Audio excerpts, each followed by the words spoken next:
Hey, welcome to Keight Krafts. I'm Keight. Today I would like to share with you a two-for-one of sorts. Let's get started. So to kick things off, I'm going to be using Heffy Doodle's Broad Stroke Stencil. There are still a few places that are carrying this stencil as Heffy Doodle is no longer. I'll see if I can't dig them out of the interwebs and leave them in the description box below. And because I'm ink stenciling with some Lawn Fawn licorice ink, what I end up doing is taking the ink that I have on the stencil and spritzing it a little bit and then putting it on another panel, which you'll see in a little bit here, to make a second panel for my second card. So the reason why I was making this card in the first place was because I was part of an Instagram hop that is called Keight. It's an Instagram hop with a bunch of crafty friends who get together once a month. And what we do is we find a card that inspires us, and then we kind of recreate it with our own twist. Think of artist's lime method, if you will. So you take what the elements that you like, the elements that you can alter, and kind of keep it within the same realm, but with your spin on it. So you're not outright copying the project, you're just kind of putting your twist on it. So I was heavily inspired by the Craftacular creator. Vicki had done a monochromatic card for another hop that she was a part of, and I will leave her YouTube channel in the description box below as well, so you can check out some of her videos as well as her Instagram and stuff like that. So that's where the whole idea behind this card came from, and I really wanted to use my new Whimsy stamp set, I mean new to me, and create like a spooky Halloween-ish Christmas card. So I've got the broad strokes that I've used. I'm using a little bit of my pearlescent watercolors, doing a little bit of splatter, and now I'm going to do a little bit of stamping. And I don't know, I've never really worked with solid image stamps like this, so this was kind of a little bit out of my element, and I didn't know I exactly wanted to make my first card out of this, so I had stamped these guys out just to see how they looked, as well as doing a little bit of heat embossing. So I'm taking my anti-static powder tool and giving it a good dusting, and then we're going to take some of the VersaFine watermark ink. Yeah. And we are going to give this a good stamp down. Now, I've used some washi tape to hold down my paper because these are fairly new stamps and I didn't want this to lift up. So I'm going to stick my pokey tool in there, hold the paper down, and I'm going to end up inking these a few times just to make sure that I get a decent impression. And I was so delicate with this, I was worried that I was going to miss stamp. So here you can see me just checking out to make sure that it didn't double stamp it in the wrong way. And that's kind of the trouble that you run with when you use this sticky substance for heat embossing, is that if you're gonna stamp more than once, you run the risk of like slightly being off. But I wanted to take that risk anyway because I really wanted to see what these images looked like when they were heat embossed. So I chose black in Wow embossing powder. I don't think this is the ultra fine one. I don't think I have ultra fine in black. I think I just have the ultra fine in white. It's not something that I often get to do because this runs my nose rampant with sneezing. So here you can see I've got the powder on there, and then I'm going to hit from the back with my heat tool, and we're going to wait until this melts. And I'm constantly moving it around because I don't want it to burn. And this whole video is sped up because this was a pretty long video as is, about 16 minutes. And we're not even halfway through yet. So if you're sticking with me for the long haul, you're amazing. And I appreciate it. So you can see the magic happening here. The embossing powder is melting, and I am absolutely in love with these images and the embossing powder.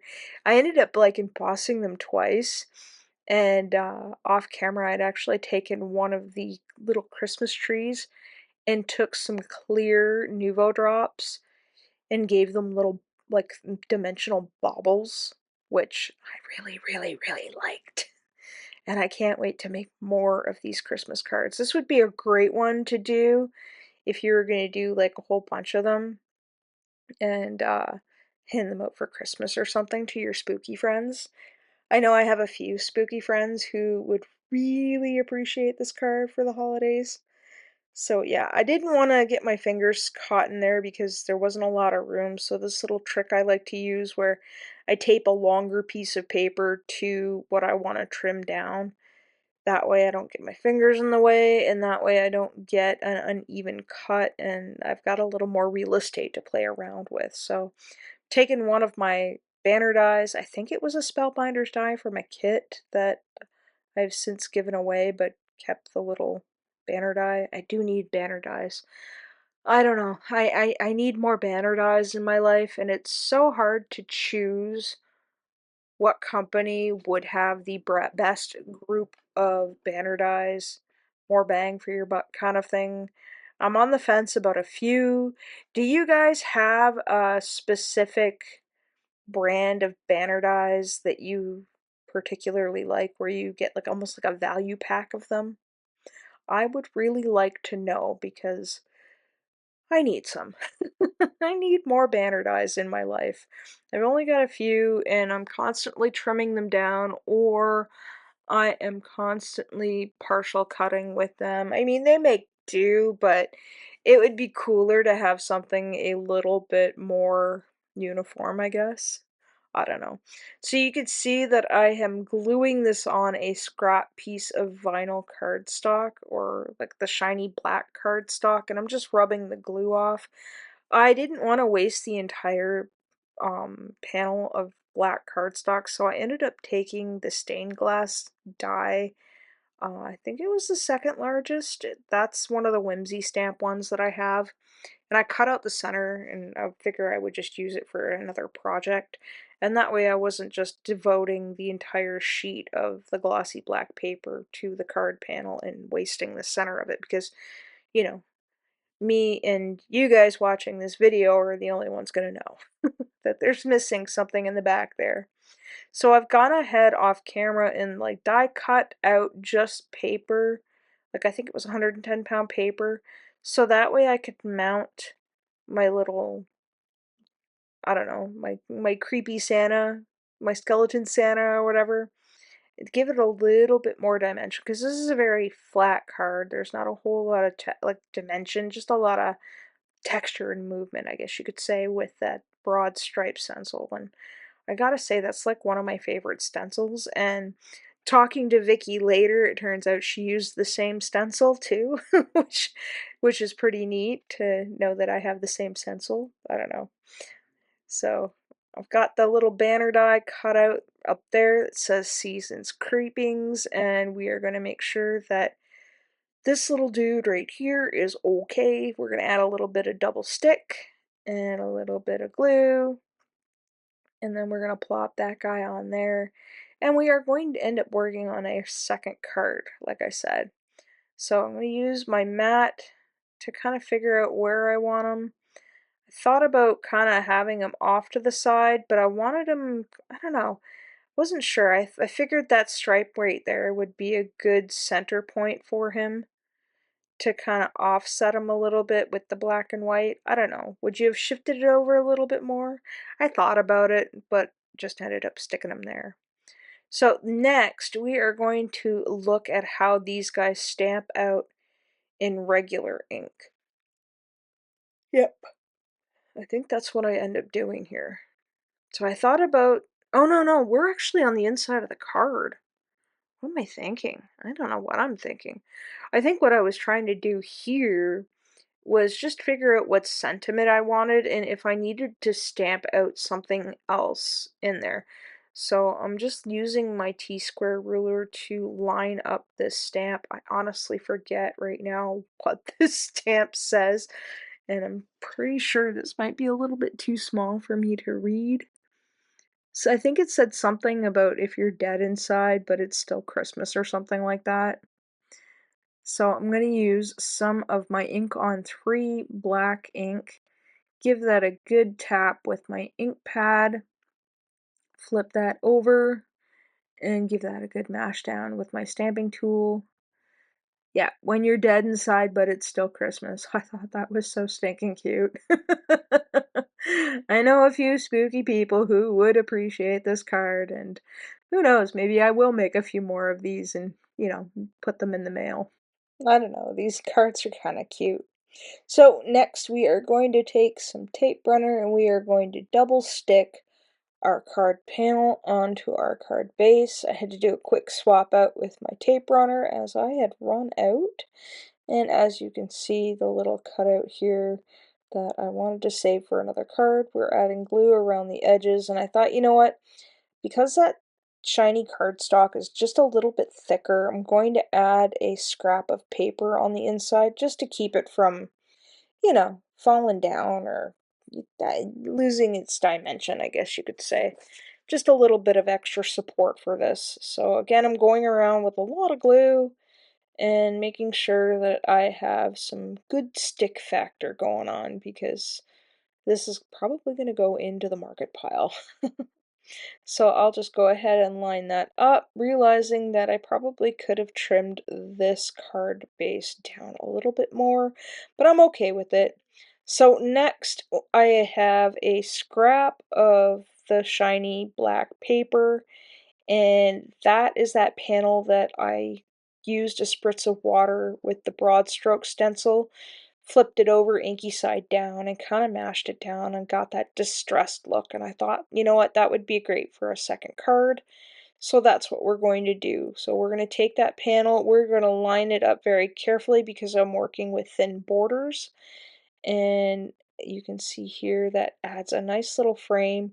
And then I'm going to scuff up the edge of my Seasons Creepings. Now this is stamped out in just regular black ink. I didn't do any ink, like heat embossing for it, and I thought I'd give it a little bit of interest with this buffing up. And all I'm doing is using what was left on my um, black ink blender that I used with the Lawn Fawn licorice ink, and then I took my Copic 100 black marker and just went around the edges just to kind of, take away that whiteness around the edge because that is a thicker cardstock.